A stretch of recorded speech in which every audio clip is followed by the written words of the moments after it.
ఆకాశవాణి ప్రాంతీయ వార్తలు చదువుతున్నది అరుణ. ముఖ్యాంశాలు. కృష్ణా జిల్లా పెనమలూరు నియోజకవర్గంలో ముఖ్యమంత్రి నారా చంద్రబాబు నాయుడు ఈరోజు పర్యటిస్తున్నారు. ప్రజలందరి భాగస్వామ్యంతోనే మాతృభాషా పరిరక్షణ సాధ్యమవుతుందని సాంస్కృతిక శాఖ మంత్రి కందుల దుర్గేష్ అన్నారు. ప్రభుత్వ వసతి గృహాల పనితీరు మెరుగుపరిచేందుకు త్వరలో ఇన్స్పెక్షన్ యాప్ అందుబాటులోకి తీసుకురానున్నట్లు బీసీ సంక్షేమ శాఖ మంత్రి ఎస్ సవిత వెల్లడించారు. బంగాళాఖాతంలో ఏర్పడిన తీవ్ర అల్పపీడనం ప్రభావంతో రాష్ట్ర వ్యాప్తంగా పలు జిల్లాల్లో వర్షాలు కురుస్తున్నాయి. ప్రధానమంత్రి నరేంద్ర మోదీ మన్ కీ బాత్ మనసులోని మాట కార్యక్రమం 117వ సంచిక ఈ నెల 29వ తేదీ ఆదివారం ప్రసారం కానుంది. వార్తల వివరాలు. కృష్ణా జిల్లా పెనమలూరు నియోజకవర్గంలో ముఖ్యమంత్రి నారా చంద్రబాబు నాయుడు ఈరోజు పర్యటిస్తున్నారు. పర్యటనలో భాగంగా గంగూరు, ఈడుపుగల్లు గ్రామాలను సందర్శించారు. గంగూరులోని రైతు సేవా కేంద్రం వద్ద ధాన్యం సేకరణ కార్యక్రమాన్ని పరిశీలించారు. ధాన్యం కొనుగోలు వివరాలను సిబ్బంది, రైతులను అడిగి తెలుసుకున్నారు. అనంతరం స్థానికంగా జరిగే రెవెన్యూ సదస్సులో ముఖ్యమంత్రి పాల్గొని ప్రజల నుంచి అర్జీలను స్వీకరిస్తారు. ప్రజలందరి భాగస్వామ్యంతోనే మాతృభాషా పరిరక్షణ సాధ్యమవుతుందని సాంస్కృతిక శాఖ మంత్రి కందుల దుర్గేష్ అన్నారు. విశాఖపట్నంలోని పౌర గ్రంథాలయంలో నిర్వహించిన పరవస్తు చిన్నయసూరి జయంతి కార్యక్రమంలో మంత్రి ఈరోజు పాల్గొన్నారు. ఈ సందర్భంగా ఆయన మాట్లాడుతూ పరవస్తు చిన్నయసూరి రచించిన భావ వ్యాకరణం, నీతి చంద్రిక నేటికి నిత్యనూతనంగా ఉన్నాయని తెలిపారు. ప్రాథమిక విద్య మాతృభాషలోనే జరగాలని అన్నారు. రాష్ట్రంలో తెలుగు విశ్వవిద్యాలయం ఏర్పాటుకు ప్రభుత్వం కట్టుబడి ఉందని మంత్రి తెలిపారు. ప్రభుత్వ వసతి గృహాల పనితీరు మెరుగుపరిచేందుకు త్వరలో ఇన్స్పెక్షన్ యాప్ అందుబాటులోకి తీసుకురానున్నట్లు ఆంధ్రప్రదేశ్ బీసీ సంక్షేమ శాఖ మంత్రి ఎస్ సవిత వెల్లడించారు. అమరావతిలోని రాష్ట్ర సచివాలయంలో వసతి గృహాల నిర్వహణ, విద్యార్థుల భద్రత అంశంపై సంబంధిత అధికారులతో మంత్రి నిన్న దృశ్య మాధ్యమం ద్వారా సమీక్ష నిర్వహించారు. ఈ సందర్భంగా ఆమె మాట్లాడుతూ వసతి గృహాల్లో ఖాళీగా ఉన్న పోస్టులను త్వరలో భర్తీ చేస్తామని ప్రకటించారు. అధికారులు తరచూ వసతి గృహాలను తనిఖీ చేయాలని, అక్కడి పరిసరాల పరిశుభ్రతపై దృష్టి సారించాలని సూచించారు. ప్రభుత్వ అనుమతులు లేకుండా ఇసుక అక్రమ రవాణా చేస్తే కఠిన చర్యలు తీసుకుంటామని తిరుపతి జిల్లా కలెక్టర్ ఎస్ వెంకటేశ్వర్ హెచ్చరించారు. తొట్టంబేడు మండలం విరూపాక్షపురంలోని స్వర్ణముఖి నది ఇసుక రీచ్ను ఆయన ఈరోజు పరిశీలించారు. అనంతరం కలెక్టర్ మాట్లాడుతూ ఇల్లీగల్ గా ఎటువంటి ఇసుక వెళ్లకుండా కూడా చూసుకొని పటిష్టమైనటువంటి వ్యవస్థను పెట్టి ఒక విఆర్ఓ, అదేవిధంగా పోలీస్ డిపార్ట్మెంట్ నుంచి ఒక కానిస్టేబుల్ పెట్టి రౌండ్ ద క్లాక్ ఇసుక తోలుకునే విధంగా అధికార యంత్రాంగం అంతా కూడా పనిచేస్తుందని మీ ద్వారా తెలియజేస్తుంది. ఉచిత ఇసుక విధానం తీసుకొచ్చిందో దానికి అనుగుణంగా మనము నడుచుకోవాలనే ఉద్దేశం, జిల్లాలో ఎవరికి కూడా ఇసుక కొరత రాకూడదనే ఉద్దేశంతో అధికార యంత్రాంగం అంతా కూడా పనిచేస్తుందని మీ ద్వారా తెలియజేస్తుంది. రాష్ట్రంలో భారత వాతావరణ కేంద్రం అందిస్తున్న సేవలపై ఈరోజు విజయవాడలోని స్కూల్ ఆఫ్ ప్లానింగ్ అండ్ ఆర్కిటెక్చర్లో సమావేశాన్ని నిర్వహించారు. ఈ సందర్భంగా ఆ సంస్థ డైరెక్టర్ ఎస్ రమేష్ ఆంధ్రప్రదేశ్లో వాతావరణం పుస్తకాన్ని ఆవిష్కరించారు. ఈ కార్యక్రమంలో అమరావతి వాతావరణ కేంద్రం డైరెక్టర్ ఎస్ స్టెల్లా, భారత వాతావరణ శాఖ డైరెక్టర్ జనరల్ ఎం మహాపాత్ర, రాష్ట్ర రెవెన్యూ శాఖ ముఖ్య కార్యదర్శి ఆర్పి సిసోడియా పాల్గొన్నారు. ఈ సమావేశంలో భాగంగా వాతావరణ సమాచారంపై వివిధ సంస్థలకు, విభాగాలకు చెందిన సిబ్బందికి శిక్షణా తరగతులు నిర్వహిస్తున్నారు. ప్రతి ఒక్కరూ నిత్య జీవితంలో ఇంధన పొదుపును తప్పనిసరి అలవాటుగా మార్చుకోవాలని బాపట్ల జిల్లా సంయుక్త కలెక్టర్ ప్రఖర్ జైన్ కోరారు. జాతీయ ఇంధన పొదుపు వారోత్సవాల ముగింపు సందర్భంగా విద్యుత్ శాఖ ఉద్యోగుల ఆధ్వర్యంలో బాపట్లలో చేపట్టిన ర్యాలీని ఈరోజు ఆయన ప్రారంభించారు. ఈ సందర్భంగా ప్రఖర్ జైన్ మాట్లాడుతూ Similarly, cyclone frequency, bad weather conditions, unexpected weather conditions, ఇవన్నీ క్లైమేట్ చేంజ్ వలన జరుగుతున్నాయి. స్పెషల్లీ మన జోగ్రఫీలో, కోస్టల్ టౌన్ లో ఇవన్నీ చిన్న చిన్న స్టెప్స్ మనం అందరం తీసుకుంటే చాలా ఉపయోగం పడుతుంది ఈ విషయంలో. So once again I request everyone, మన స్టాఫ్, బాపట్ల జిల్లా ఇంకా కూడా ఎవరు వింటున్నారు, అందరికీ ఈ విషయం చేస్తున్నాను. We should all be very sensitive about the energy use and try to take steps which help the environment. It will eventually help us only in the long run. మీ పిల్లలు, నా పిల్లలు అందరికీ ఇది కొంచెం ఉపయోగం పడుతుంది.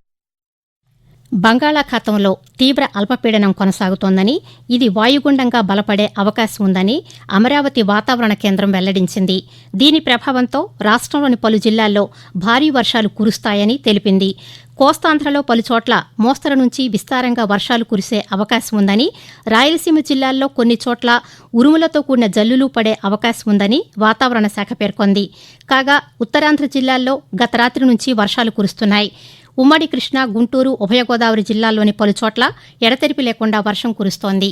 ఆకాశవాణి ప్రాంతీయ వార్తలు వింటున్నారు. అల్పపీడన ప్రభావంతో శ్రీకాకుళం జిల్లా వ్యాప్తంగా వర్షాలు కురుస్తున్న దృష్ట్యా రైతులు ముందస్తు జాగ్రత్తలు తీసుకోవాలని వ్యవసాయ శాఖ సంయుక్త సంచాలకులు కె. త్రినాథస్వామి సూచించారు. పొందూరు మండలం కింతలి గ్రామంలో వరి పంటను ఆయన ఈరోజు పరిశీలించారు.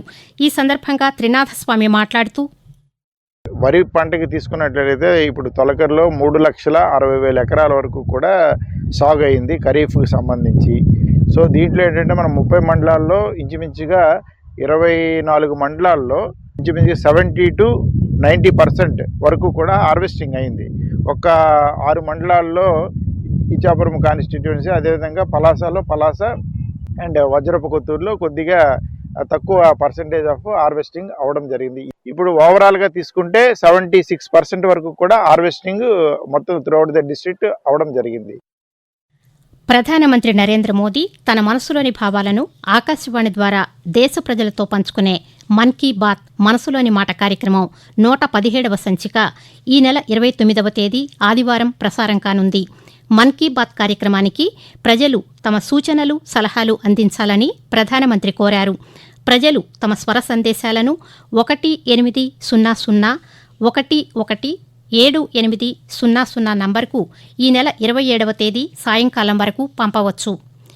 ఈరోజు అంతర్జాతీయ మానవ సంఘీభావ దినోత్సవం నిర్వహిస్తున్నారు. ప్రపంచంలో పేదరికం, ఆకలి వంటి మానవాళి ఎదుర్కొంటున్న సమస్యలపై ప్రజలు కలిసి పనిచేయాలన్నదే ఈ కార్యక్రమ నిర్వహణలోని ముఖ్య ఉద్దేశం. ఐక్యరాజ్యసమితి పిలుపు మేరకు ఏటా డిసెంబర్ 20వ తేదీన ఈ కార్యక్రమం జరుగుతోంది. ప్రపంచ సంఘీభావ నిధిని ఐక్యరాజ్యసమితి 2002 డిసెంబర్ 20వ తేదీన ఏర్పాటు చేసిన సందర్భాన్ని పురస్కరించుకుని ఏటా ఇదే రోజున ఈ కార్యక్రమం జరుగుతోంది. అంతర్జాతీయ మానవ సంఘీభావ దినోత్సవాన్ని మొదటిసారిగా 2006లో నిర్వహించారు.